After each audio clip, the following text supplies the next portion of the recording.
So we're going to go to your hands and we're going to tune in. Megan's going to also tune in. So I'm going to bring up some hands that we had submitted last week. So by the way, if you want to be featured on the show, you got to click on that QR code and you got to submit your hands in advance. And the reason for that is so that I can bring them up and look at them live like we're doing here. All right. This question came in from, and I'm so sorry if I don't pronounce your name correctly, Polite Kumzile. Okay. So thank you so much for submitting your hands. And if you happen to be watching live right now, I'm going to answer your question. You wanted to know about love was a question that came in.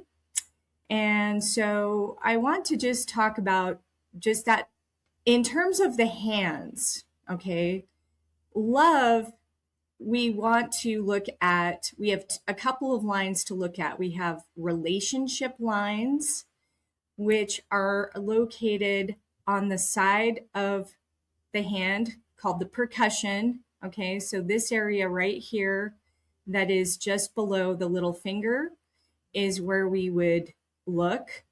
And then this uppermost line is called the heart line. Okay, so that is, we're going to look at this from this angle as well.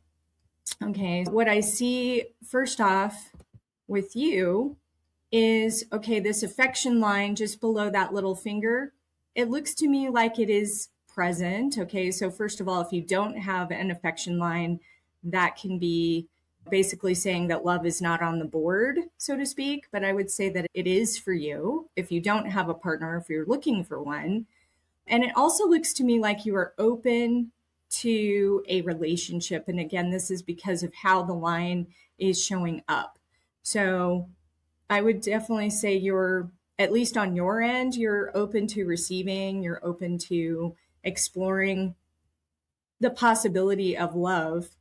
But we also want to look at the heart line. And the heart line is actually very low set. Okay, so sometimes on the hand, you can see where the line starts. Sometimes it's got a lot of real estate space on the hand, and other times it's up a little bit higher. And this is what I would call a low set heart line. And because of that, I would say you've got some emotions that are running very deep in you. And it could be from a past relationship or something that's happened to you, but there's definitely some protection that I'm seeing around you, like you want to protect your heart. You don't want to get hurt. And this is also showing up in your heart line because this is a very earthy heart line, which means that your emotions are guarded and you keep them in check. And you don't necessarily want to share what it is that you're actually feeling right away, which there's not one better or worse than another, by the way. So it's okay to have a heart line like this, but it's good to know what your hands are telling you so that if you want to change it, you can respond differently. So in your case, I would say you need to have something going on in your life besides a relationship. You need to have a mission or something that gets you excited. And you also need to maybe look at some of those deeper emotions, especially from your past, that maybe need to heal or need to shift.